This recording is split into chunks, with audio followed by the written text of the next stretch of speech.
Welcome to the Stay Curious podcast brought to you by Alpha UK. My name's Chloe and this is Alex.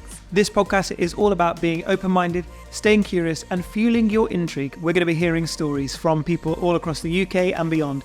We're going to be covering big things, small things, the totally irreverent as well as the deeply theological. We hope you have fun listening along. Welcome to this week's episode of the Stay Curious podcast. And before we get into things, we're going to have our usual 40 before 40 update. So Alex is turning 40 next May. He's trying to get through 40 challenges. Al, have you ticked any off this week? I know everybody's desperate to hear about my 40 before. If people are like tuning off every time I start talking about my 40. No, I did have a good one this week. Well, it sounds a bit lame, but I've never eaten an oyster before. And at the end of my road, there's a little cafe restaurant that between 3 p.m. and 6 p.m. do oysters for £1. wow. And so I went with a couple of mates, neither of whom had ever eaten an oyster before.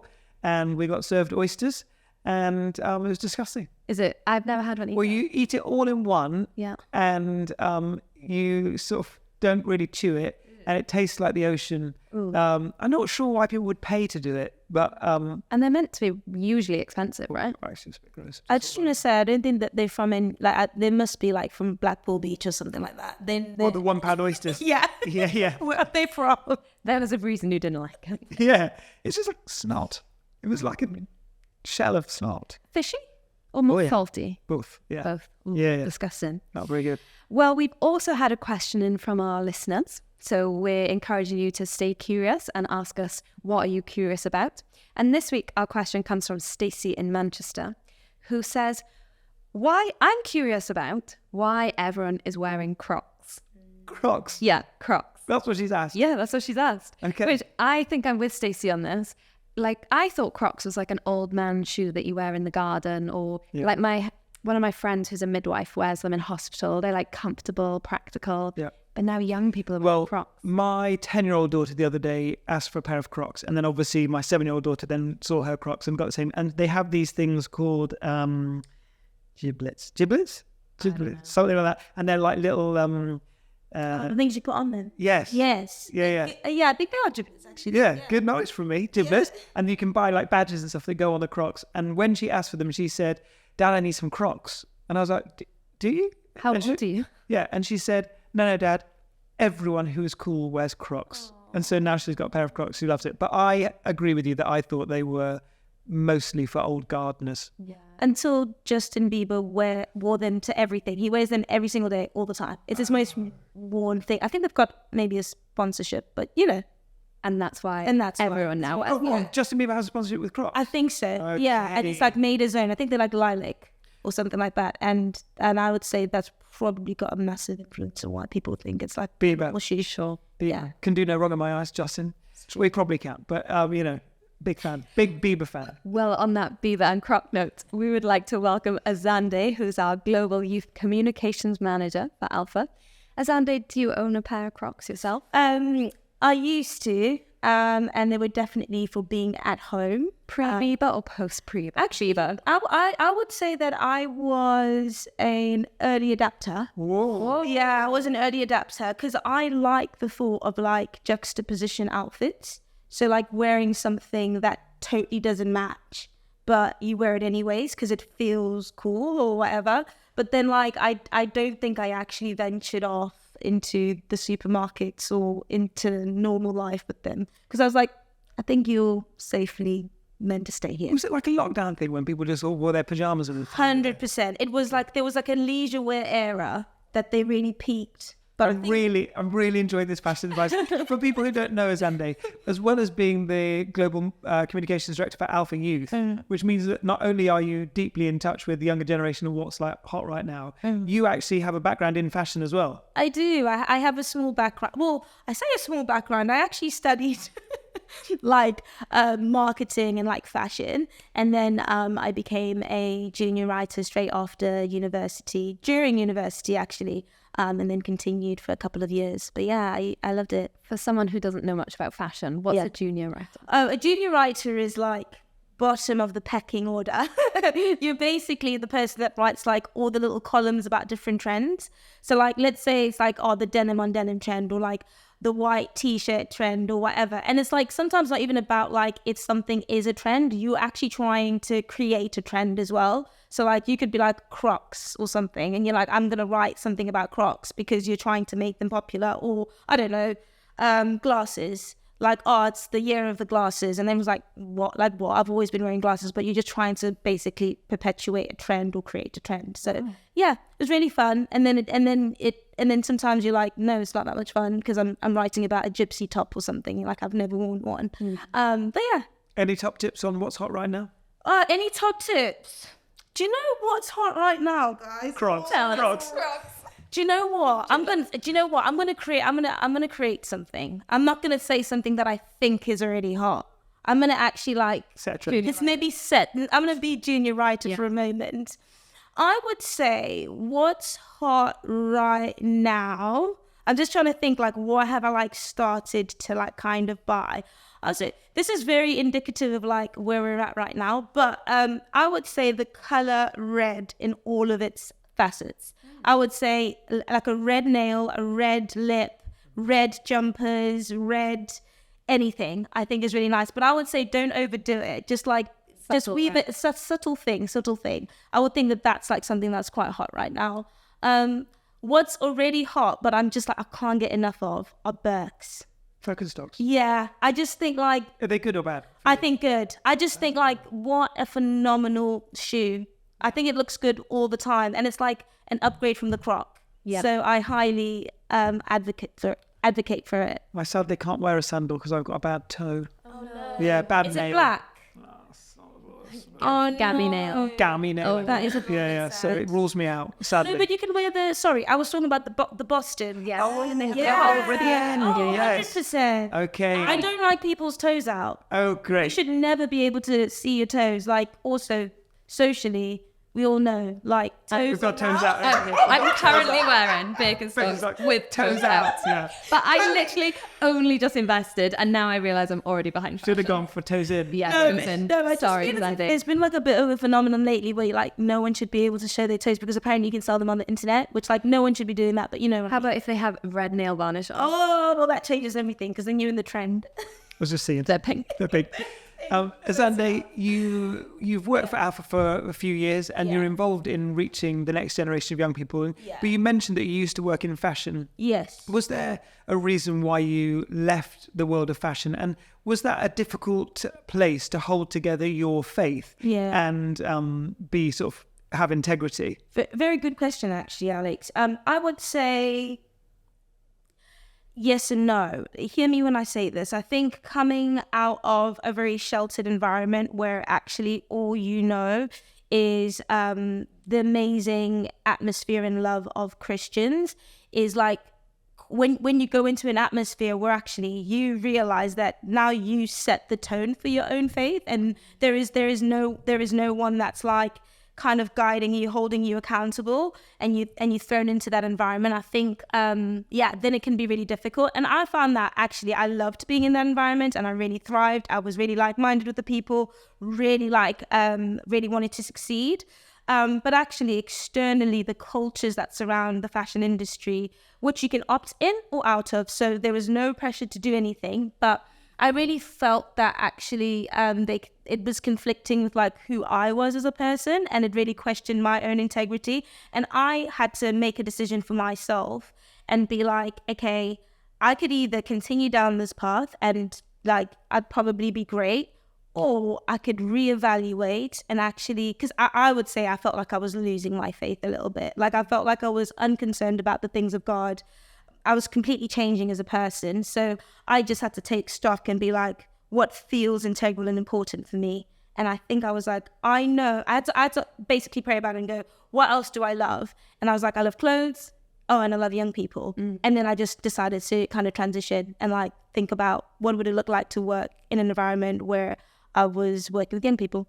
That's it. So interesting. Yeah. I think it's we want Christians out in the workplace, don't we? We want light shining in the darkness. 100%. That's what we want. Yeah. But sometimes when God calls you, it's really clear. I remember before I worked for a church ever, I worked for BBC World Service. So Yes. I worked abroad, and I was once in Bangladesh, and I was there while there was a cyclone.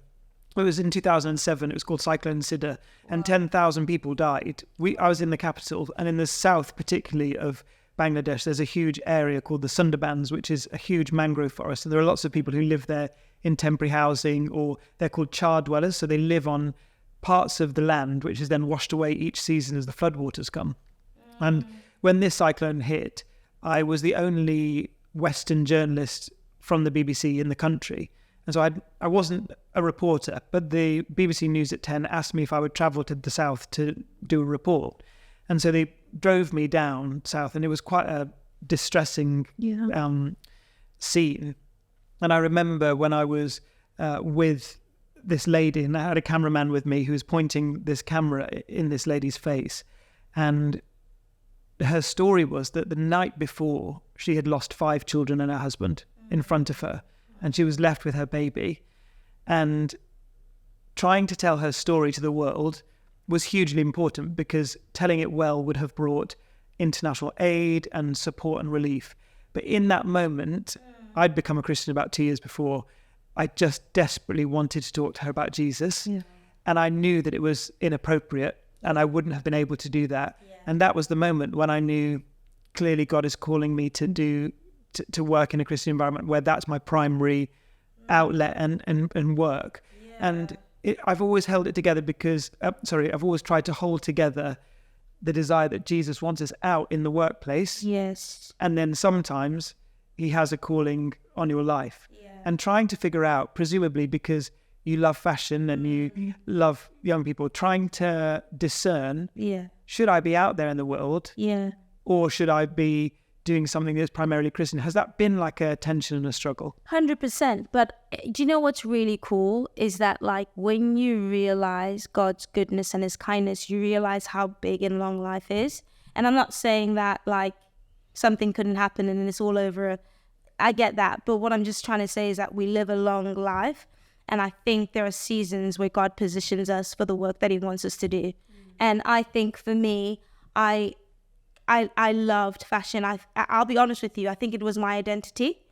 And I think to a certain degree, God was just like, you don't need to make this your personality. Like you have a personality and you have an identity in me. So I could actually place you anywhere. And ultimately you'd carry who I am. And I just think that that's the shifting thing. There is no tension now for me. Like I could do anything and there'd be no tension. I just know that I have this life which I surrendered to God, and I could do various things over the course of it, and that's really exciting. And that's how I see, like, even the job that I'm doing now. I love it with all of my heart, and I give my heart and soul to it. But I'm also really like open to the fact that if God was like, I think you should build houses. I have zero ability to build a house. I would love to learn how to build a house, but then like if I built houses for a year, I just believe that God would use me in my building houses for a year. And that's probably the excitement. So zero tension, just understanding that, God's plans are so cool. Yeah. So in your job, Azande, you use social media quite a lot. Yeah, I do. In your personal life? I do, but I don't find it to be that fun. Do you like Pinterest? Do you know Pinterest? Yeah. It's quite a millennial thing. Yeah. I feel old when I say that, but like Instagram feels very much like people are trying to tell me who to be. Whereas Pinterest is like really art direction and inspiration. Yeah. So I really find myself being drawn into that. But I do enjoy social media, if that's what you're asking me. And what advice would you give for us as Christians, how to use social media well? Yeah, I purposely didn't download TikTok because I knew I would get addicted to it. Yeah. But then I still love Instagram Reels. And apparently they say Instagram Reels, you're just 2 weeks late from TikTok. Yes. But I think it's good to kind of be, well, for me, I feel like it's good to be on social media, but also limit it. But it's a really tough tension. And also as a Christian, how much do I put out kind of Christian content or just content of my own life? Do you have any thoughts on that? Hey, I've got so many thoughts on social media. I actually really love it. And I think it's a very powerful tool. What I think is really important as a Christian, personally for me on social media, is for me to just be Azande.